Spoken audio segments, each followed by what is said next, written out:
अनकबूत किस्त नंबर 62।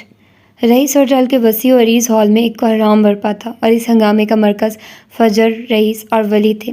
तीनों एक सीध में चल रहे थे जैसे किसी नादीदा डोर से बंधे हों। रईस ने फ़ख्र से गर्दन अकड़ाई। स्याह सूट उसके मजबूत कंधों पर किसी ज़रा की मानित सजा था। उसके चेहरे पर एक फातिहाना मुस्कुराहट थी जो उसके स्याह इरादों और गहरे राजों की अक्कास थी। वो फजर के साथ एक कदम पीछे चल रहा था, जैसे हॉल में मौजूद हर शख्स को ये पैगाम दिया जा रहा था कि फजर अब उसकी बराबर, मिराज अब उसकी बिजनेस पार्टनर थी।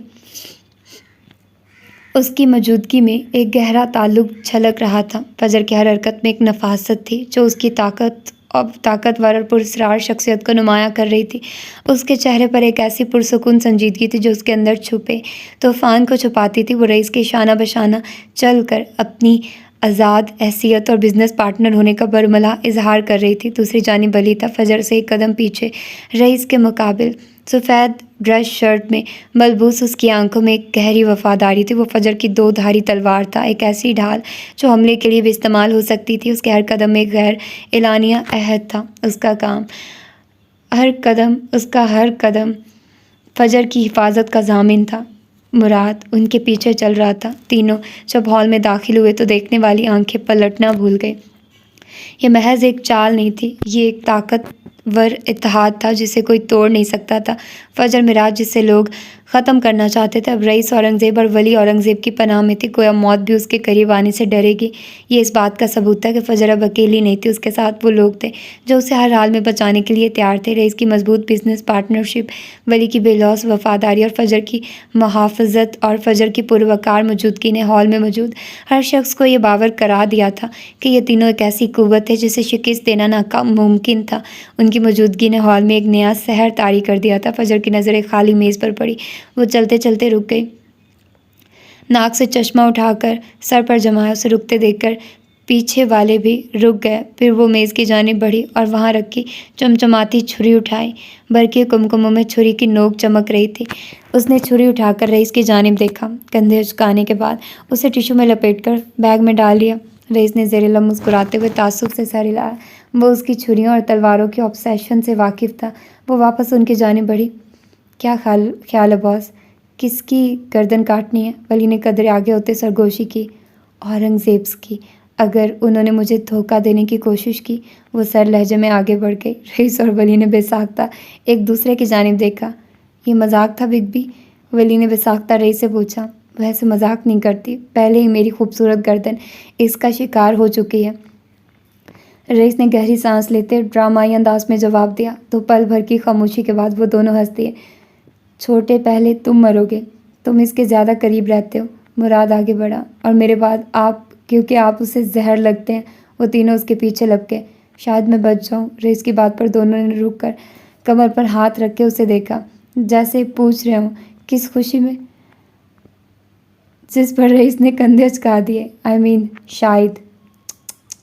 बिल्ली को छेछड़ों के ख्वाब, दोनों ने बहक कहा और उसे वहीं छोड़कर आगे बढ़ गए। रईस ने एक नज़र हॉल पर डाली और फिर अपना बैरूनी कोट ठीक किया। ऐसे कैसे मर जाऊंगा भाई? रईस औरंगज़ेबू ज़ेरे लब बुड़बुड़ाया और फिर आगे बढ़ गया। रईस होटल के चमकते पार्किंग एरिया में रईस ने फातिहाना नज़रों से फजर को देखा। एक लम्हे को उसकी आंखों में गहरा मफ़हूम था जिसे सिर्फ फजर ही समझ सकती थी। फिर वो एक हल्की सी मुस्कुराहट के साथ मुराद के हमरा अपनी गाड़ी की जानिब बढ़ गया।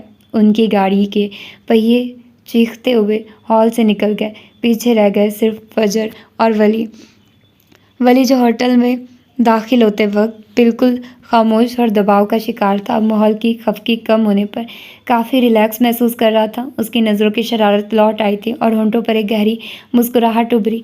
वो फजर की तरफ मुड़ा। आज फजर ने उसका मान रखकर उसे मज़ीद इज्जत बख्शी थी। तो बेगम, वली ने अपने हाथ पैंट की जेब में डालते हुए कहा, आज तो आपने रईस औरंगज़ेब जैसे शख्स को भी अच्छे खासे चक्कर दे दिए। उसके लहजे में छेड़छाड़ वाज़ेह थी। फजर ने उसे घूरा। उसकी आंखों में मसनूई गुस्सा था। मुझे अपने प्रोजेक्ट से मतलब है, फ़र्क नहीं पड़ता सामने रईस है या कोई और। मेरा काम था अपनी जगह मजबूत करना और वो मैंने कर लिया। उसने चेहरे पर आई लट को पीछे किया। मैं तो सोच रहा था शायद आप मुझे आज के सारे प्रोजेक्ट्स की तफसीलात बता देंगी कि हमने कौन कौन से सौदे किए, मगर आपने तो मुझे ही साइड कर दिया। मैं रिश्तों को बिज़नेस में नहीं लाती उसका अंदाज मामूली था, मगर वली का दिल रुक कर धड़का। क्या वो उसके और अपने रिश्ते के बारे में बात कर रही थी? क्या वो उस रिश्ते को मानती थी? उसने चोर नज़रों से फजर को देखा, जो जूड़े से निकली लट को बार बार पीछे कर रही थी। बैग कंधे पर था, जबकि भौवें सुकेड़े। वो फ़ोन की स्क्रीन पर कोई अहम पैगाम पढ़ रही थी। चले। अचानक ही उसने नज़रें उठाई। वली सटपट आ गया और फिर तेज़ी से गाड़ी की जानिब बढ़ा। पहले उसकी जानिब का दरवाज़ा खुला। वो अब आने वाली कॉल सुन रही थी। बानो का फ़ोन था। बाजी, अम्मा पूछ रही हैं खाने में क्या बनाऊँ? फजर को हैरत हुई। आज अम्मा और उसकी लाडली बानो को उसके खाने का ख्याल कैसे आ गया था? खैर तो है, आज तुम लोगों ने कौन सा जज्बाती ड्रामा देख लिया जो उससे खाने का पूछ रही थी, वरना घर में वही बनता था जो अम्मा कहती थी। वो वली के करीब से गुजरते गाड़ी में बैठते हुए बोली। वो जो अपने बाप के अहकामात की धज्जियाँ उड़ाता था, वो उसके लिए गाड़ी का दरवाज़ा खोले खड़ा था। वो अंदर बैठ गई तो उसने गहरी सांस लेते दरवाज़ा बंद कर दिया। आज वो खुश था। फजर और रईस के दरमियान जो चपकलिश थी, वो उसे कम होता महसूस देखकर खुश था।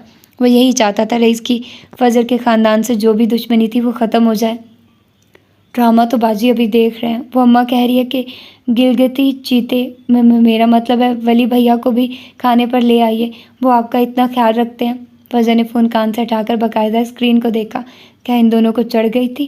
खैर तो है, वली को खाने पर क्यों बुला रही हैं अम्मा? उसने जैसे ही सवाल किया, वली के कान खड़े हो गए।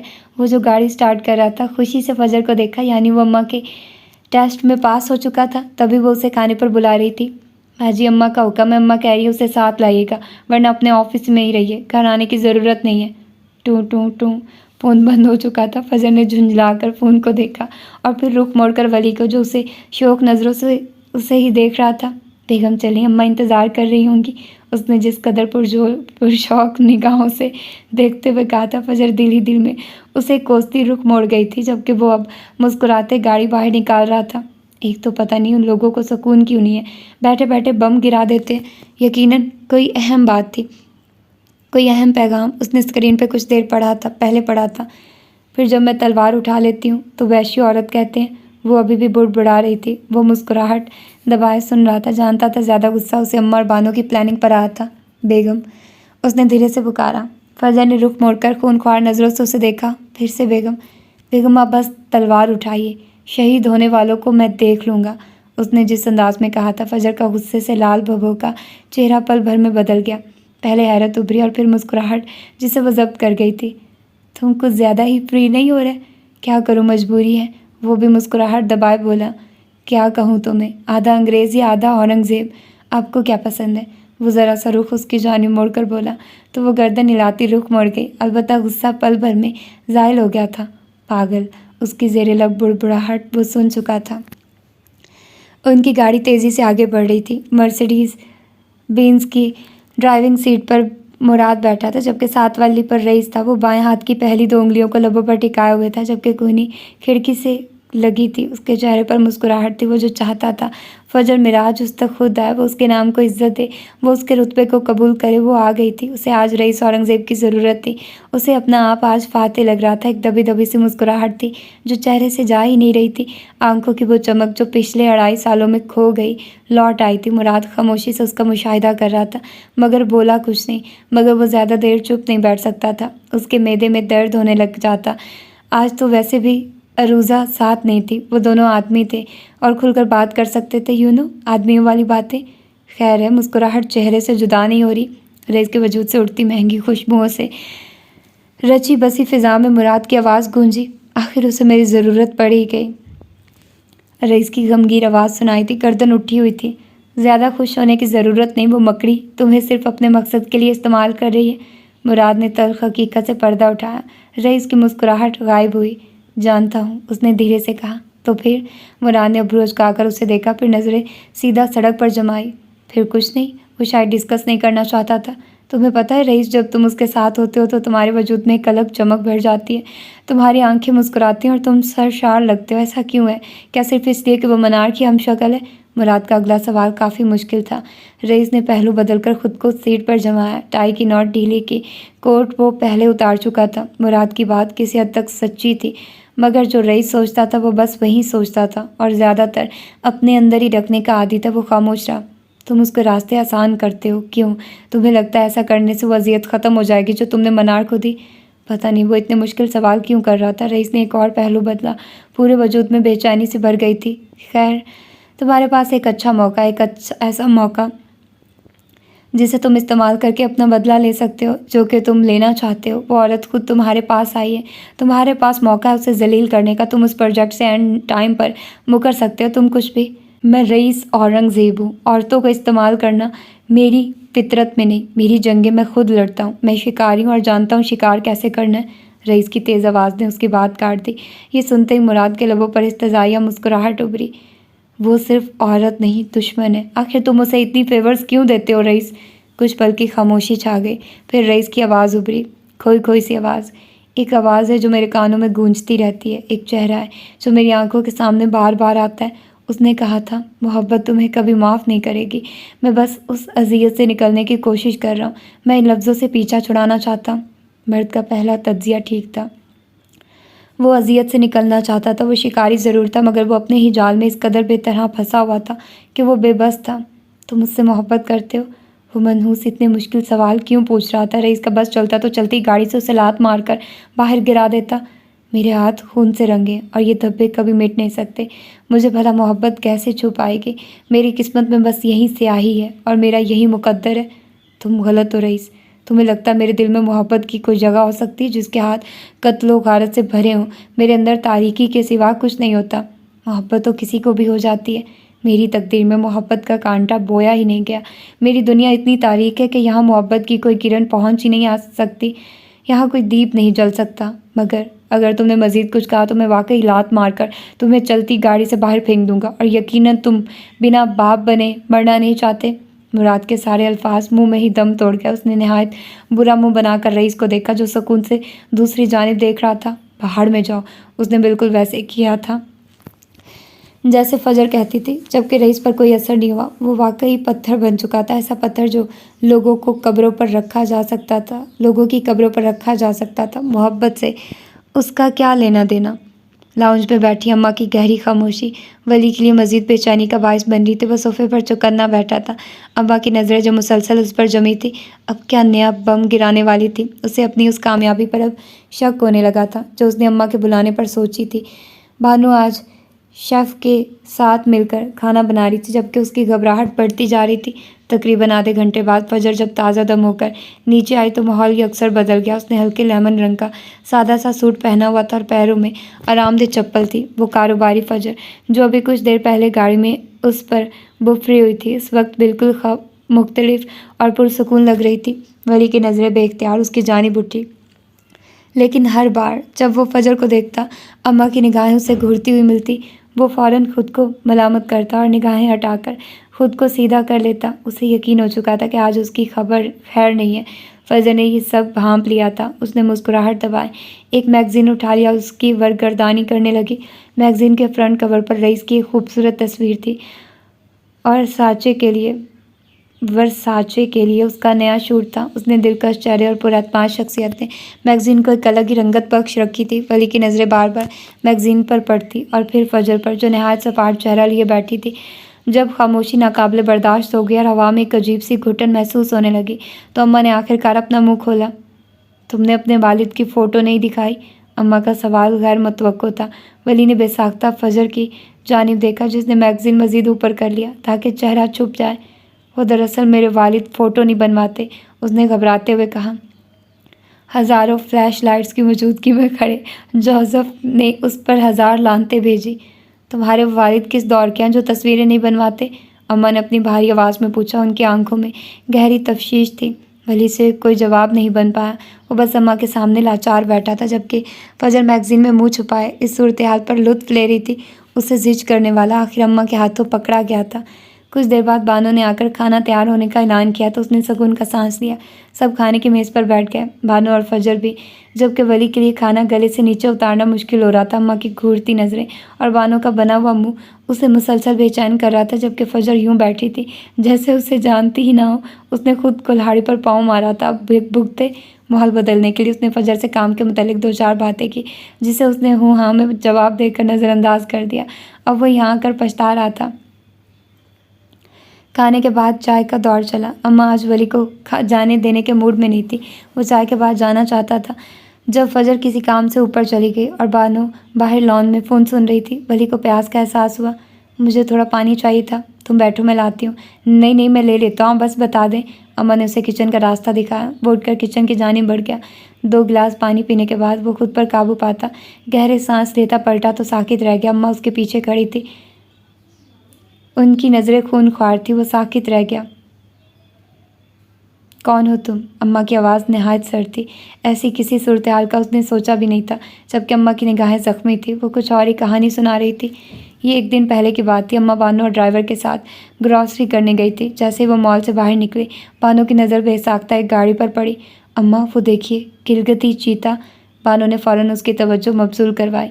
वली रईस के साथ एक आलीशान इमारत से बाहर निकल रहा था। वो दोनों मुस्कुरा रहे थे। फिर अम्मा ने उन्हें एक गाड़ी में बैठते हुए देखा। अम्मा को लगा जैसे आसमान उन पर गिर पड़ा, यानी वो रईस का प्यादा था। उन्हें अपने सीने में दर्द की एक तेज़ ठेस उठती महसूस हुई, यानी वो एक मंसूबे के तहत वहाँ आया था। वो सारी रात सो नहीं पाई। फजर से बराह रास्त बात नहीं कर सकती थी, वरना उसे सच्चाई बताना पड़ती। इसलिए उन्होंने आज वली को खाने पर बुलाया था, ताकि उससे सच उगलवा सके। अम्मा के दिल में रईस के लिए गहरी नफरत और खौफ था, और नहीं चाहती थी फजर को भिनक भी पड़े। कौन हो तुम? अम्मा की आवाज़ दोबारा उभरी, और अगले ही पल उन्होंने शेल्फ पर रखी छुरी उठा ली। वो छुरी हाथ में थामे उसकी जानिब बढ़ी। वली अपनी जगह जमा रहा। उसकी घबराहट फ़ौरन गायब होगी, और चेहरे पर एक नाकाबिले फ़हम तासुर उभरा। रईस से क्या ताल्लुक़ है तुम्हारा? किसने भेजा है तुम्हें? वो छुरी को ऐसे थामे हुए थी जैसे अभी उसकी गर्दन काट देगी। वली ने गहरी सांस ली। यकीनन फजर की छुरी उठाने वाली आदत अम्मा से ही आई थी। बताओ मुझे, वरना यही मारे जाओगे। अम्मा खाली वार्निंग नहीं दे रही थी। उनकी आंखों में एक पुरानी आग भड़क रही थी, जबकि नहीफ वजूद कपकपाते हुए भी मजबूत लग रहा था। उन्हें खौफ भी था, मगर सच तो जानना ही था। मैं उफ़क औरंगज़ेब का बेटा हूँ, रईस औरंगज़ेब का भांजा, वो कहते हुए उनकी जानिब बढ़ा। अम्मा को एतमाद में लेने का वक्त आ चुका था। ये सुनते ही अम्मा की आंखें हैरत से उबल पड़ी। उफ़क का बेटा? यूँ लगा जैसे उन्होंने कुछ गलत सुन लिया हो। भली मज़ीद आगे बढ़ा। कई लम्हे लगे उन्हें ये प्रोसेस करने में। तुम फजर के पीछे क्यों हो? उनके कपकपाते हाथों ने छुरी बामुश्किल थामे रखी। चेहरा सफ़ेद पड़ गया था। कभी ज़िंदगी में नहीं सोचा था कि कभी उफ़क का बेटा उनके सामने आन खड़ा हुआ। माजी की सारी तस्वीरें उनकी आंखों के सामने घूम गई। क्योंकि मैं फजर का शौहर हूँ। और इस बयान पर अम्मा के हाथ से छुरी छूटकर गिर गई। वो यूं खड़ी थी जैसे सांस न लेती हो। बूढ़े चेहरे पर हैरत और सदमा नुमाया था। मैं ही वो फॉरेनर हूँ जिससे फजर ने शादी की थी। वो एक कदम आगे बढ़ा, जबकि अम्मा लड़खड़ा गई। उसने तेज़ी से आगे बढ़ते हुए अम्मा को संभाला, जिन्हें सांस लेने में दुश्वारी महसूस हो रही थी। उनकी हालत जैसे ख़राब हो चुकी थी। तो तुम रईस? वो कुछ कहना चाहती थी, मगर अल्फाज दम तोड़ गए। बली ने स्टूल खींचकर उन्हें स्टूल पर बिठाया और खुद पंजों के बल बैठा। रईस को नहीं पता, मैं यहाँ फजर की हिफाजत के लिए आया हूँ, मेरा यकीन करें। उसने अम्मा के दोनों हाथ थाम लिए। अकीदत से वो उन्हें यकीन दिलाना चाहता था, जबकि अम्मा फटी फटी निगाहों से उसे देखे जा रही थी। उनकी आंखों में अब आंसू उमड़ आए थे। तुम उसके भांजे हो, तुम रईस के भांजे हो। मैं तुम्हारा यकीन क्यों करूँ? वो रो देने को थी। मेरा यकीन करें, मैं यहाँ सब ठीक करने आया हूँ। मेरे होते फजर को कुछ नहीं हो सकता। आपको मुझ पर भरोसा करना होगा। वो आंखों में आंखें डाले एतमाद से कह रहा था। अम्मा कुछ कहना चाहती थी, तभी फजर की आवाज़ सुनाई दी। कहाँ चले गए सब? वो लाउंज में थी। अम्मा स्टूल से उठी। उसे मत कुछ बताना। जितना वो रईस और अपने ताल्लुक से अनजान रहेगी, उतनी महफूज रहेगी। अम्मा ने जैसे इल्तिजा की, जबकि वली ने इस बात में गर्दन हिला दी। वो अब उन्हें थामे किचन से बाहर निकल रहा था।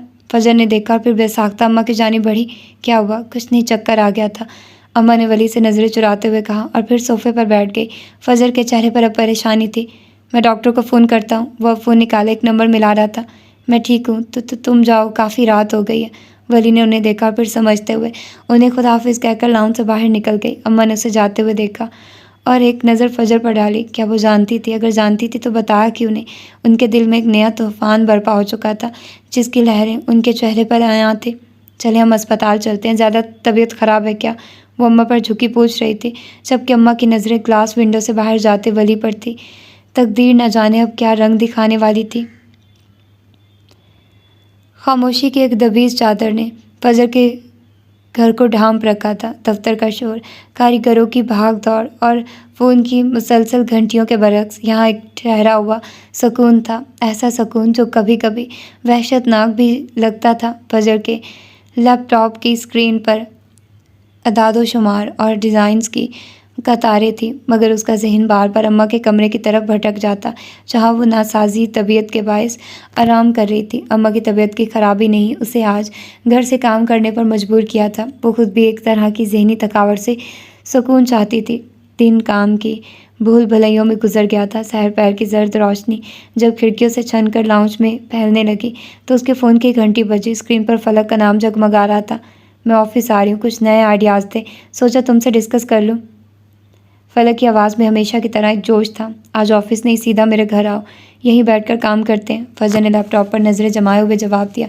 फलक एक लम्हे को हिचकिचाई और फिर बोली, ठीक है, मैं देखती हूँ। 10 मिनट बाद उसका फ़ोन दोबारा आया। फजर भैया मान गया, वो मुझे ड्रॉप कर देंगे, बस 1 घंटा है मेरे पास।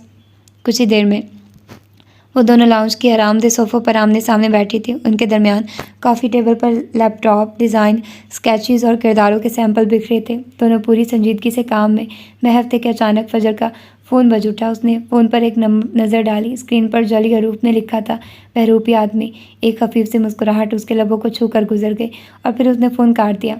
मगर फ़ोन मुसलसल बजता रहा, जैसे दूसरी तरफ मौजूद शख्स हार मानने को तैयार ना हो। बल आखिर तंग आकर वो फलक से माजरत करती हुई उठ खड़ी हुई। मैं बस 1 मिनट में आई। वो लॉन से मुतसल छोटे से लॉन में निकल आई। मौसम अचानक बदल गया था। आसमान पर सुरमई बादलों ने डेरे डाल दिए और ठंडी हवा के झोंके उसके बालों से खेलने लगे। उसने फ़ोन कान से लगाया। Hello Begum, I miss you. दूसरी तरफ से वली की भरपूर और सरशार आवाज़ गूंजी। फजर ने एक गहरी सांस ली। हवा में खनकी के साथ वली की आवाज़ की गर्मी भी फैल गई। कौन सा नशा करके बैठे हो? उसने लॉन में आहिस्ती से टहलते हुए पूछा। आवाज़ में सख्ती थी। अगर नाम ले दिया तो आपका पारा 7वें आसमान को छू जाएगा, उसने उसे झिझक करने वाले अंदाज में कहा। फ़ोन क्यों किया है? काम की बात करो। याद आ रही थी, सोचा बता दूं। आज पूरा दिन आपकी जली कटी नहीं सुनी तो दिन अधूरा लग रहा है। वैसे आपके बगैर ऑफिस में काफ़ी शांति है। लोग हंस रहे हैं, मुस्कुरा रहे हैं, एक दूसरे से बात कर रहे हैं। वो उसे ऑफिस के हालात से यूं आगाह कर रहा था जैसे किसी दुश्मन ने मुल्क की खबरें दे रहा हो। फजर जानती थी कि उसकी मौजूदगी में लोग सिर्फ काम से काम रखते थे। बहुत खूब, तो तुम भी उन हंसते मुस्कुराते लोगों में शामिल हो। कोई काम धंधा कर लो या मुफ्त की सैलरी बटोरने का ही इरादा है? मैं तो पूरी ज़िंदगी मुफ्त में सर्विसेज देने के लिए तैयार हूँ। आप है कि मानती नहीं है। उसकी आवाज़ में शरारत थी। ओके, मैं फ़ोन बंद कर रही हूँ। वो वाकई फ़ोन बंद करने वाली थी कि वली की आवाज़ अचानक संजीदा हो गई। 1 मिनट, फ़ोन मत बंद कीजिएगा, एक ज़रूरी खबर देनी है। उसकी लहजे की संजीदगी ने फजर को रुकने पर मजबूर कर दिया। वो मॉडलिंग एजेंसी कल मीटिंग के लिए मान गई है। ये उन 4 कंपनियों में से एक थी जिन पर उन्होंने हर जाने का दावा किया था। ये सुनकर फजर की बहुएं हैरत से सिकुड़ गई। तुम सच कह रहे हो? उसके लहजे में नाकाबिले यकीन हद तक हैरत थी। वो एजेंसी शहर की सबसे बड़ी और जानी मानी एजेंसी थी और उन्हें महीनों से टफ टाइम दे रही थी। जी बेगम, आप कल मीटिंग के लिए तैयार रहिए। तुम्हें क्या लगता है वो हर जाने पर मान जाएंगे? इस बार उसकी आवाज़ में फिक्रमंदी का अंसर नुमाया था। बेगम, आप बस सफ़र जारी रखिए, रास्ता रोकने वालों को मैं देख लूँगा। वली की आवाज़ में एक एतमाद था जिसने फजर के अंदर भी इत्मीनान की एक लहर दौड़ा दी। दूसरी तरफ लाउंज के अंदर फजर का इंतज़ार करते करते फलक की नज़रें दीवार पर लगी तस्वीरों पर जा ठहरी। वो अपनी जगह से उठी और इस दीवार के सामने जा खड़ी हुई जो यादों का एक हसीन गुलदस्ता थी। दीवार पर कीमती शो पीसेस के दरमियान मुख्तलिफ साइज़ के फ्रेमों में तस्वीरें अवेजा थी। एक तस्वीर में अब्बा थे अपनी जवानी के दिनों में, दूसरी में अम्मा मुस्कुरा रही थी। एक फ्रेम में मनार की तस्वीर थी। फलक गौर से एक एक चेहरे को देख रही थी कि अचानक उसकी नज़र एक पुरानी ब्लैक एंड वाइट तस्वीर पर पड़ी और वो जहाँ थी वहीं साकित रह गई। अम्मा की जवानी की तस्वीर थी, वही नाक नक्शा, वही आंखें, मगर उनमें एक ऐसी चमक थी जो अब मानित पड़ चुकी थी। फलक को लगा जैसे लाउंज की छत घूम रही हो। उसके पैरों तले ज़मीन निकल गई। उसकी बड़ी बड़ी आंखें हैरत और नाकाबिले यकीनी से मज़ीद फैल गई। उसने कभी ख्वाबो ख्याल में भी ऐसा नहीं सोचा था। तस्वीर में मौजूद औरत सिर्फ आसिया तरन्नुम नहीं थी, वो तरन्नुम आलमगीर थी। फुफ्फो, एक नाकाबिले समात सरगोशी उसके लबों से निकली। उसके गले में आंसुओं का एक गोला अटक गया था। वो तरन्नुम आलमगीर जिन्हें सालों पहले ख़ानदान से आग कर दिया गया था, वो जिनका नाम लेना भी आलमगीर हवेली में सबसे बड़ा गुनाह समझा जाता था, उसे यकीन नहीं आ रहा था कि ज़िंदगी उसे इस तरह अपनी गुमशुदा पुप्पो से मिलवा देगी। वो कहीं पल बुत बनी वहीं खड़ी रही। उसका जहन माऊफ हो चुका था। तभी उसे अपने पीछे एक आहट महसूस हुई। उसने पलट कर देखा। सामने अम्मा खड़ी थी, बल्कि नहीं, सामने तरन्नुम आलमगीर खड़ी थी। आलमगीर ख़ानदान की पहली बेटी। वक्त ने कितनी बेरहमी से उनके नकुश को धुंधला दिया था। ज़िंदगी ने उन्हें क्या से क्या बना दिया था। वो आन बान से जीने वाली तरन्नुम आलमगीर, जिन्होंने पुराने मोहल्ले में गुमनामी की ज़िंदगी गुजार दी थी। ये तो फजर की लगन और कोशिश थी जो उन्हें उस हाल में यहाँ तक ले आई थी। फलक की आंखें आंसुओं से लबरेज थी। वो उन्हें देख रही थी, जबकि अम्मा के चेहरे पर शदीद हैरानी के तासुरात थे।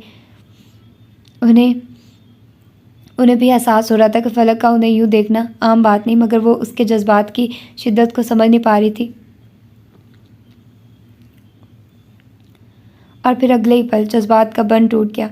फलक भाग कर उनसे लिपट गई। उसने उन्हें दोनों बाजू उनके गिर्द मजबूती से लपेट लिए, जैसे उसे डर हो कि वो फिर कहीं खो जाएंगी। फुफ्फो, ये मैं हूँ, फलक। फलक वजाहत आलमगीर, आपकी भतीजी। वो अब उनके दोनों हाथ थामे बेयकीनी से कह रही थी। अम्मा साकित खड़ी थी। उनका चेहरा बर्फ़ की तरह सफ़ेद पड़ चुका था। सालों नहीं बल्कि एक पूरी ज़िंदगी गुजर गई थी। वो भूल चुकी थी कि वो कौन थी, उनका हसब नसब क्या था। वक्त की गर्द ने उनकी शनाख्त, उनका माजी, सब कुछ धुंधला दिया था। मगर आज फलक के एक लफ्ज़ ने उस गर्द को हटा दिया। जज्बात का एक ऐसा सैलाब आया था जो अम्मा जी जैसी सख्त और ख़ुद पर जबर करने वाली खातून के तमाम बंद तोड़कर बहा ले गया। उसकी आंखों में दहाइयों से कैद आंसू आज़ाद होने के लिए बेचैन थे, मगर वो रोई नहीं। आंसुओं की बारिश उनके अंदर बरसती रही, जबकि वो साकित बुत बनी बैठी रही। जब फजर अपने ज़हन में वली के साथ हुई गुफ्तगू और मीटिंग की तफसीलात को तरतीब देती हुई वापस लाउंज में दाखिल हुई, तो दहलीज पर ही उसके कदम ज़मीन ने जकड़ लिया। अंदर का मंजर एक लम्हे में बदल चुका था। वो हल्की फुल्की काम से भरपूर फ़िज़ा अब एक भारी बोझल खामोशी में तहलील हो गई थी। ऐसी खामोशी जो किसी तूफान के बाद छा जाती है। सोफे पर अम्मा बैठी थी और उनके पास उनके झुर्रियों भरे कामते हुए हाथ अपने हाथों में थामे फलक बैठी थी। फलक की आवाज़ हिचकियों में डूबी हुई थी, मगर उसमें दहाइयों का गिला, बरसों की तशनगी और एक मासूमाना सवाल था। आपने कभी राब्ता नहीं किया पुप्पो? फलक की आवाज़ टूटी हुई सरगोशी की मानी उभरी। आपने कभी पलट कर नहीं देखा, कभी ये जानने की कोशिश नहीं की कि आपके घर वाले कैसे हैं? आपने ऐसा क्यों किया? आपने कभी अपने माँ बाप की खबर नहीं ली? क्या कभी आपको उनकी याद नहीं आई? अम्मा खामोश थी। उनके पास कोई जवाब नहीं था। उनकी आंखें खाली थी, जैसे वो इस लाउंज में नहीं बल्कि माजी के किसी अज़ियतनाक लम्हे में कैद हो। वो लफ्ज़ कहाँ से लाती जो उस हिजर, उस गुमनामी और उस जला वतनी की वजाहत कर सकते। फलक की पैदाइश से कई साल पहले उन्हें हवेली से निकाला गया था, मगर फलक ने जब से होश संभाला था अपनी उस इकलौती पुप्पो के बारे में सिर्फ बुरा ही सुना था। ख़ानदान के हर फर्द ने उनके किरदार पर उंगलियां उठाई थी, मगर दादी अम्मा के संदूक में छुपा कर रखी गई चंद पुरानी तस्वीरों ने फलक के दिल में एक अलग ही कहानी लिखी थी। उन तस्वीरों में नज़र आने वाली जिंदा दिल मुस्कुराती आंखों वाली लड़की उसे कभी बुरी लग ही नहीं सकी। उसे हमेशा अपनी उस फूफो से मिलने की एक शदीद चाह रही, और इस बात का दुख भी रहा कि ख़ानदान ने उन्हें इतनी आसानी से कैसे काट कर फेंक दिया था। दादी अम्मा को उनका दुख ले डूबा। वो छुप छुप कर अपनी इकलौती बेटी के लिए रोती थी। खून का रिश्ता शायद ऐसा ही होता है। फलक के सवाल सिर्फ उसके नहीं थे, उनमें एक दादी अम्मा की महरूमी का दर्द था। उस दर्द की तपिश ऐसी थी कि अम्मा की आंखों से आंसुओं की एक नई लड़ी बह निकली। फजर दरवाजे में बुत बनी खड़ी थी उसके लिए। ये सब नाकाबिले यकीन था। उसकी अम्मा, वो औरत जिससे उसने एक खस्ता हाल छोटे से मोहल्ले के बसीदा मकान से निकाला था, उसका ताल्लुक़ एक बड़े और नामवर घराने से था। वो औरत जिसने हमेशा मुफलसी और सादगी में ज़िंदगी गुजारी, वो आलमगीर हवेली की बेटी थी। फजर का दिमाग माऊफ हो रहा था। एक के बाद एक कहीं अनकहे राज उस पर आशिकार हो रहे थे, और फिर बिजली के कोंदे की तरह उसे वो ज़मीन याद आई, वो वसी और रीज़ ज़मीन जो अम्मा ने उसे दी थी। अब पता चला वो कहाँ से आई थी। ये ख्याल आते ही फजर के दिल में एक ठेस सी उठी। उस औरत ने कितनी बड़ी कुर्बानी दी थी, अपनी शनाख्त, अपना माजी, अपनी दौलत, सब कुछ भुलाकर एक गुमनाम ज़िंदगी गुजारी, और जो कुछ उनके पास था वो भी चुपचाप फजर पर निछावर कर दिया। लेकिन सवाल ये था, क्यों? ऐसा क्या हुआ था माजी में जो उनसे उनकी पहचान, उनकी शनाख्त छीन ले गया?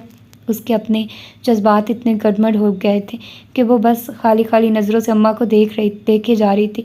वो क्या कहे, क्या सोचे? उसकी हमदर्दी, उसकी मोहब्बत, उसकी हैरत, सब कुछ आपस में उलझ गया था। तभी फलक की नज़र रोते रोते फजर पर पड़ी। एक लम्हे को उसकी आंखों में उलझन उभरी, मगर फिर एक नई दरियाफ्त की चमक ने आंसुओं को भी पीछे छोड़ दिया। उसके टूटे हुए चेहरे पर एक हल्की सी भीगी हुई मुस्कुराहट उभरी। फजर, उसकी आवाज़ में एक नई पहचान की खुशी थी। इसका मतलब तुम मेरी कज़न हो? ये जुमला फ़िज़ा में तैरता रहा। फजर, जो अब तक सदमे की हालत में थी, इस नए रिश्ते के एहसास से जैसे जाग गई। फलक सिर्फ उसकी कॉलीग नहीं थी, वो उसका खून थी, उसके मामू की बेटी। पलक की आंखों में जहाँ अपने फूफो के मिलने का गमगीन सरूर था, वहीं एक कज़न पाने की बेपनाह खुशी भी थी। उसे एक लम्हे में उस लाउंज में मौजूद तीनों औरतों के रिश्ते हमेशा के लिए बदल चुके थे। माजी के राजों ने हाल के रिश्तों को एक ऐसी नई और मजबूत डोर से बांध दिया था जिसे शायद अब कोई नहीं तोड़ सकता था। अगली सुबह वक्त के पाबंद वली की स्याह गाड़ी पोर्च में आकर रुकी तो फजर पहले ही तैयार थी। कल रात के इंकशाफात और उसके बाद की बेचैनी ने उसे सोने नहीं दिया था। रत जगह की सारी सुर्खी उसकी हेजल आंखों से झलक रही थी, जो अब गुलाबी हो चुकी थी। आज उसने मगरबी लिबास के बरक्स मशरकी लिबास का इंतखाब किया था। गहरे पर्पल रंग की लंबी कमीज जिसके गले और दामन पर सफ़ेद धागे की नफीस कढ़ाई थी, उसके साथ खुला ट्राउज़र और हमरंग दुपट्टा था जो उसने सलीके से गले में डाल रखा था। बाल हमेशा की तरह ढीले से जूड़े में कैद थे और थकी हुई आंखों पर बड़ा सा चश्मा टिका था। उसकी संजीदगी में एक अजीब सी कशिश थी। जब वो गाड़ी में आकर बैठी तो वली के लबों से बेख्तियार जो पहला लफ्ज़ फिसला वो था ब्रीथ टेकिंग। उसने गुफ्तगू शुरू करने की कई कोशिशें की, मौसम की बात की, ट्रैफिक का जिक्र छेड़ा, मगर फजर सपाट तासुरात लिए बाहर देखती रही। उसकी खामोशी की दीवार इतनी ऊंची थी कि वली की कोई बात उससे टकरा कर आगे न जा सकी, जबकि वो बार बार रुख मोड़कर उसे देख रहा था। मशहूर की लिबास उस पर किस कदर अच्छा लग रहा था, क्या वो डाइन जानती थी। ऑफिस में दाखिल होते वो काम के समंदर में गर्क हो गई। शाम में होने वाली मीटिंग अहम थी और उसकी तैयारियों में एक लम्हे की भी फुर्सत नहीं थी। फ़ोन कॉल्स, ईमेल्स और कानूनी दस्तावेज़ात के ढेर में वक्त पर लगाकर उड़ता रहा। पूरी लीगल टीम सर जोड़कर बैठी थी, जबकि वो ही रिलैक्स था। कभी भौं में सुकेड़कर तो कभी कंधे उचकाकर उन्हें काम करते हुए देख रहा था। फजर किसी मशीन की तरह काम कर रही थी। उसकी उंगलियां कीबोर्ड पर और नज़रें फाइलों पर जमी थी, मगर वो बार बार उसे किनखियों से देख रहा था और वो देख सकता था कि फजर की पेशानी पर एक मुस्तकिल शिकन थी और उसके परफेक्ट मास्क के पीछे एक गहरी परेशानी छुपी थी। बल आखिर सहर पैर ढलते ढलते उसका जवाब दे गया। जब फजर एक फ़ाइल के अदादो शुमार में पूरी तरह खोई हुई थी, वो अपनी कुर्सी से उठा और खामोशी से उसके सामने खड़े होकर उसके हाथ से फ़ाइल खींच ली। फजर ने चौंक कर सर उठाया। उसकी थकी हुई हेजल आंखें पल भर को वली की फिक्रमंद कथई आंखों से टकराई। अम्मा का सच एक जलजले की तरह उसके वजूद को के अंदर तक हिला गया था और उसके असरात अब तक बाकी थे। वो अम्मा से कोई सवाल नहीं कर पाई थी। अम्मा ने सख्ती से फलक को मना किया था कि वो किसी को कुछ नहीं बताएगी, जबकि फजर जम सी गई थी। मैं नहीं जानता कि आपको क्या चीज़ परेशान कर रही है। उसकी आवाज़ धीमी मगर अटल थी। मगर मैं चाहता हूँ कि आप 5 मिनट के लिए सब कुछ छोड़कर रिलैक्स करें। फजर ने कुछ कहने के लिए लब खोले, मगर वली ने उसे मौका नहीं दिया। मैंने कहा था ना बेगम, आप बस राज करें, रियाया मैं संभाल लूँगा। उसे लग रहा था शायद वो मीटिंग को लेकर परेशान थी। फजर कुछ न बोली, बस उसे देखती रही। उसकी आंखों में एक ऐसी थकावट थी जिसे वली पढ़ पा रहा था। वो खामोशी से मुड़ा और ऑफिस से बाहर चला गया। कुछ देर बाद जब वो वापस आया तो उसके हाथ में कॉफ़ी के 2 मग थे। एक उसने फजर की मेज़ पर रखा। बेगम, आप बस कॉफ़ी पिएं, बाकी सारे मसलों को मैं देख लूँगा। उसका अंदाज़ इतना बेतकल्लुफ़ और पुरएतमाद था कि फजर के तने हुए असाब पल भर को वाकई ढीले पड़ गए। उसकी संजीदगी की दीवार में एक छोटी सी दरार पड़ी। उसने खामोशी से कॉफ़ी का मग थाम लिया। वली ने उसे कॉफ़ी पीते देखा तो उसके चेहरे पर एक इत्मीनान सा फैल गया। तो उसने बात बढ़ाई, क्या आप आज रात आप मेरे साथ डिनर कर सकती हैं? मीटिंग के बाद उसने फजर का जहन भटकाने की पूरी कोशिश की। फजर ने कॉफ़ी का घूंट भरा और खामोश नज़रों से उसे देखा। अक्सर औकात उसे मुँह से बोलने की ज़रूरत नहीं पड़ती थी, उसकी आंखें बहुत कुछ कह जाती थी। वली उसकी खामोशी का मतलब समझ गया। उसके लबों पर एक शरारती मुस्कुराहट नमूदार हुई। अगर मेरे पैसों से डिनर नहीं करना चाहती तो कोई बात नहीं, बिल बेशक आप दे दीजिएगा, मुझे कोई एतराज़ नहीं होगा। इस बराह रास्त चोट पर फजर की आंखों में हल्की सी हरकत हुई। तुम्हें लगता है मुझे तुम्हारे पैसों से कोई मसला है? नहीं, आपको मेरे पैसों से नहीं, मेरे साथ से मसला है। वली ने फ़ौरन लुकमा दिया। वैसे एक और ऑप्शन भी है। शहर के बाहर एक बहुत अच्छा ढाबा है, दाल फ्राई और तंदूर की रोटी कमाल होती है। मेरे पैसे भी कम लगेंगे और आपका माहौल भी बदल जाएगा। वहाँ असली लोग आते हैं। मैं दाल नहीं खाती, और कौन से असली लोग, और हम क्या नकली हैं? फजर की आवाज़ में पहली बार हल्की सी जिंदगी लौटी थी। हम तो बस काम करते हैं, जीते कहाँ हैं? वली ने गहरी सांस ली। खैर, फैसला आपका है। शानदार होटल आपके पैसों पर या मज़ेदार ढाबा मेरे पैसों पर? फजर ने उसे घूर कर देखा। अपना काम करो, हम कहीं नहीं जा रहे। वही तो कर रहा हूँ, आपका ख्याल रखना भी तो मेरे काम का हिस्सा है। वो मुस्कुराया, फिर लुकमा दिया। ओके, तो एक शर्त रखते हैं, अगर ये मीटिंग हमारे हक़ में हुई तो आप बिना किसी चूँ चना के मेरे साथ चलेंगी? फजर ने गहरी नज़रों से उसे देखा। और अगर कामयाब ना हुई तो तुम अगले 10 दिनों के लिए अपने मुँह पर टेप लगा लोगे? उसका तपा हुआ अंदाज ऐसा था कि वो ज़ोर से हंस दिया। मंजूर है, वो शोख नज़रों से उसे देखता हुआ बोला। चालाक फॉरेनर। वो सर झटकते अपने काम की जानिब मुतवज्जो हो गई। माहौल में फैला तनाव काफ़ी हद तक कम हो चुका था। शाम के साए गहरे होते गए, दफ्तर की रोशनियाँ जल उठी, फाइलों और लैपटॉप की दुनिया में वक्त गुजरता गया। ठीक 7 बजे वली अपनी जगह से उठा। उसका अंदाज अब मुकम्मल तौर पर प्रोफेशनल था। बेगम, वक्त हो गया है। फजर ने सर उठाया, घड़ी देखी और एक लंबी सांस लेकर खड़ी हो गई। 8 बजे उनकी मीटिंग थी। एक थका देने वाले हिजान अंगेज दिन के बाद अब वो उस जगह जंग के लिए निकल रहे थे जो मनार के लिए बहुत अहम थी। पूरा रास्ता खामोशी से कट गया और वो मतलूबा जगह पहुंच गए। शीशे और क्रोम से बने फलक बोस होटल की पुरताइश राहदारियों से गुजरते हुए फजर को यूं महसूस हो रहा था जैसे उसका सर किसी भी लम्हे फट पड़ेगा। 8 बजे की मीटिंग के लिए वो वक्त पर थी, मगर रात भर की बेआरामी और दिन भर की कठिन तैयारी ने उसके असाब पर गहरा असर छोड़ा था। कनपट्टियों में उठती टेसें नाकाबिले बर्दाश्त होती जा रही थी। एग्जैक्टिव मीटिंग रूम की खामोशी और ठंडक किसी कदर सुकून बख्श थी, मगर एटलिस्ट मॉडल्स एजेंसी के नुमाइंदों का इंतज़ार उसके सब्र को मज़ीद आजमा रहा था। उसने अपना चश्मा उतार कर बेध्यानी में बालों में अरसा और थकी हुई आंखों को आहिस्तगी से मसलने लगी। आप ठीक है? साथ बैठे वली की गहरी सुलझी हुई आवाज़ ने खामोशी का तिलस्म तोड़ा। फजर ने चौंक कर उसे देखा। स्याह पैंट पर सफ़ेद ड्रेस शर्ट उसके आस्तीन कोहनियों तक तय थे और ऊपर पहनी स्याह स्लीवलेस वेस्ट में वो अपने कथई बालों के साथ बेहद बजी लग रहा था। कलाई में चमकती घड़ी से उसे पेशा बना रही थी। उसके बरक्स मशहूर की लिबास में मलबूस फजर की सादगी में भी एक वकार था। हाँ, सर दर्द है। उसकी आवाज़ थकी हुई थी। ये सुनना था कि वो बिना कुछ कहे उठ खड़ा हुआ और कमरे से बाहर निकल गया। फजर ने उसे जाते देखा और फिर गैर महसूस तरीके से अपनी कुर्सी को घसीटकर उससे थोड़ा मजीद फासला बना लिया। चंद ही लम्हों बाद जब वो वापस लौटा तो उसके हाथ में पेन किलर्स की एक डब्बी थी। उसने अपनी नशीद संभालते हुए वो डब्बी फजर की जानिब बढ़ाई। जैसे फजर ने गोली हथेली पर ढेली और पानी की बोतल उठाई, वली की निगाहें उनके दरमियान बढ़ जाने वाले फासले पर मरकूज हो गई। उसकी भौहें हल्के से सिकुड़ी, मगर लबों पर एक ज़ेरे लब मुस्कुराहट फैल गई। उसे फजर की चालाकी पर दिल खोल कर प्यारा है। फजर ने जैसे ही गोली मुंह में रखकर पानी का घूंट भरा, वली एक अचानक उसकी जानिब झुका। उसके मजबूत हाथ ने फजर की कुर्सी की सीट को थामा और आहिस्तगी से खींचकर अपनी कुर्सी के बिल्कुल करीब कर लिया। फजर ने हैरत से आंखें उठाकर उसे देखा। उस गुर्बत पर उसका दिल एक लम्हे को धड़कना भूल गया। बेगम, करीब रहिए। वली की आवाज़ किसी सरगोशी की मानी थी, पर उसमें हुक्म की सी काट थी। फजर जो पहले ही दबाव का शिकार थी, उसकी इस हरकत और लहजे की गर्मी पर एक पल को अपना सर दर्द तक भूल गई। उसने मज़ीद 2 घूंट पानी पिया और बोतल मेज़ पर रख दी। तभी वली का हाथ आगे बढ़ा और उसके बालों में लगे कैचर को आहिस्तगी से खोल दिया। उसके घने रेशमी बाल एक आबशार की तरह उसके शानों पर बिखर गए। उसने झटके से वली को देखा। नज़रें खूनख्वार थी। थोड़ी देर बाल खुले रखिए, मुसलसल बंधे रहने से भी सर दर्द होने लगता है। उसने ये कहते हुए कुर्सी से पुश्त लगाई और नहायत नरमी से अपनी उंगलियां उसके बालों में फेरी। उसका लम्स शफीक और पुरसकून था। वो जो कल से एक मशीन की तरह काम कर रही थी, उसका दिमाग माउफ हो चुका था। वो उस लम्हे में वली की उन हरकतों पर कोई एहतजाज न कर सकी।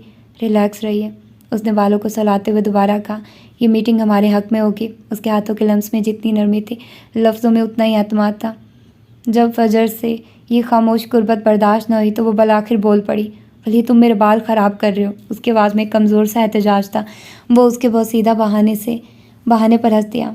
आप मेरे ख़राब कर लें। उसका लहजा शरारत से भरपूर था। वो जिस तरह उसके बालों को सहला रहा था, उससे बाल ख़राब होना तो नामुमकिन था। मुझे नहीं पसंद कोई मेरे बालों को छुए, उसने नज़रें फेरते हुए कहा। खैर, मैं कोई नहीं हूँ, शौहर हूँ आपका। उसके लहजे में हक और अपनायत का ऐसा गहरा रंग था कि वो पल भर को लाजवाब हो गई। वो जानती थी कि वो सिर्फ उसका ध्यान भटकाने की कोशिश कर रहा था और मसला ये था, वो कमबख्त बुरी तरह कामयाब हो रहा था। तुम्हारी हरकतें ऐसी नहीं है कि तुम्हें नोटिस दिया जाए। तुम सीधा टर्मिनेट होने के लायक हो। उसके गुस्से पर वली दोबारा हंस दिया। इस बार उसकी हंसी में खनक थी। आज रात मेरे साथ डिनर कर लें, इसके बाद चाहे तो नौकरी से निकाल दीजिएगा। मैं उफ भी नहीं करूँगा। फजर ने गहरी सांस लेकर रुख मोड़कर उसे देखा। उसका शफाफ और उभरी हुई नसों वाला हाथ अब भी उसके बालों में ठहरा हुआ था।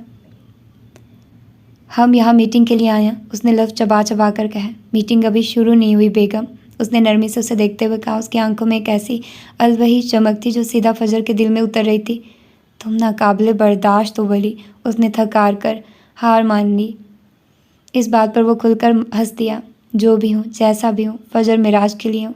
उसने गहरे जज्ब से ये कहते हुए अपना हाथ हटा लिया और सीधा होकर बैठ गया। कमरे में एक भीगी हुई खामोशी छा गई, जिसमें सिर्फ 2 दिलों की धड़कनें और वली के कहे गए अल्फाज की गूंज बाकी थी। चंद ही लम्हों बाद दरवाज़ा खुला और एटलस एजेंसी के कारकुनान अंदर दाखिल हुए और मीटिंग का बाकायदा आगाज़ हो गया। मगर अब फजर का सर दर्द जा चुका था। वो अपने अंदर गहरा सुकून महसूस कर रही थी।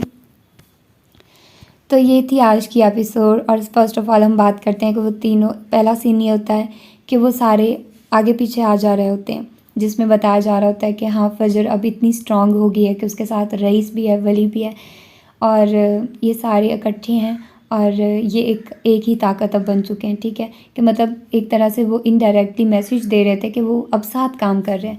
ठीक है, तो वहाँ पर जो उनकी क्यूट फाइट होती है और वो छुरी के साथ ऑब्सेशन जो होता है मिराज का, तो वो देखता है और वो जिस पर उस तरह से वो बात करता है कि वो पहले मैं दिल से ये ख्वाहिश रखती हूँ कि काश रईस इस चीज़ पर ज़्यादा नाराज़ ना हो, या उसका दिल टूटे ना, या उसका वो गलत चीज़ में ना जाए। ठीक है, उसके बाद फिर जैसे वली को उसकी माँ बुलाती है डिनर पर, मुझे थोड़ा अजीब लगा कि क्यों, इतना भी कोई इम्पॉर्टेंट बात नहीं है कि वो उसको बुलाया जाए और फिर उसको डिनर के लिए बाकायदा तौर पर इनवाइट किया जाए।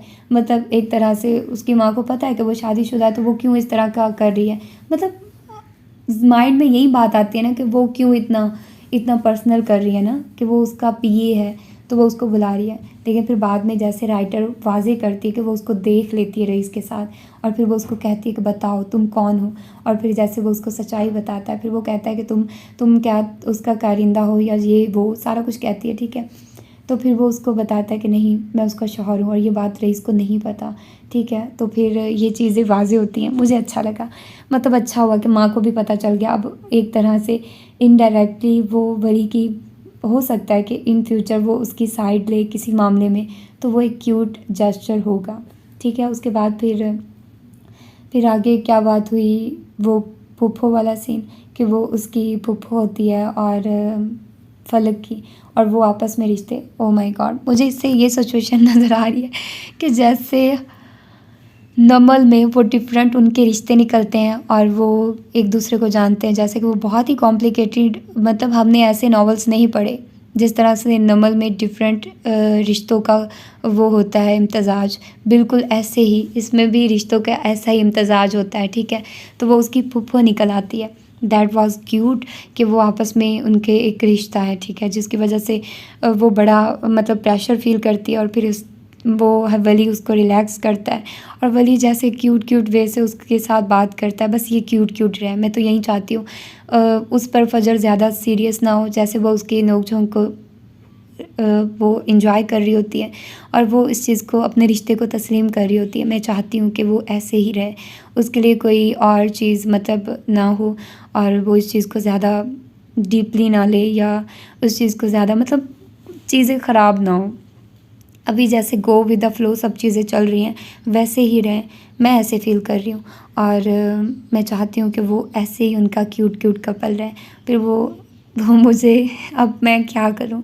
देखो, मेरा कोई इसमें वो नहीं है कि मैं जानबूझकर 2 नॉवेल्स को एक दूसरे के साथ रिलेट कर रही हूँ।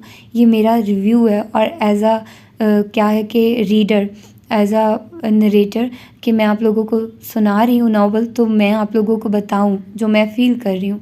ठीक है, तो इस वक्त मैं जो फ़ील कर रही हूँ वो ये है कि डिनर वाली बात एज़ इट इज़ मुझे नमल में उन दोनों का कपल याद आ गया, जैसे कि ज़ुमर और फ़ारिस का आपस में कनेक्शन होता है। ठीक है, वो बिल्कुल एज़ इट इज़ था। ठीक है, वो डिनर के लिए उसको कहता है, और वो कहता है मेरे पैसों से करेंगे, अगर मेरे पैसों से करना है आप अपने पैसों से कर ले।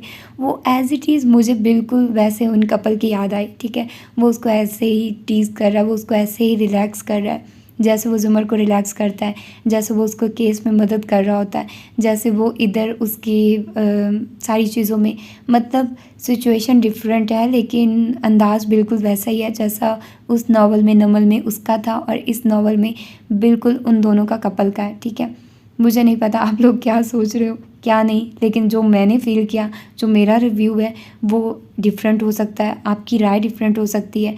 और मैं इसमें कोई वो नहीं कर रही कि हाँ मैं कह रही हूँ तो वो ठीक है, यही ठीक होगा, ऐसा कुछ नहीं है। आपकी अपनी राय हो सकती है, आपका डिफरेंट पॉइंट ऑफ व्यू हो सकता है। मेरा जो पॉइंट ऑफ व्यू था वो मैं हर एपिसोड के एंड पर बता रही हूँ आप लोगों को, ठीक है।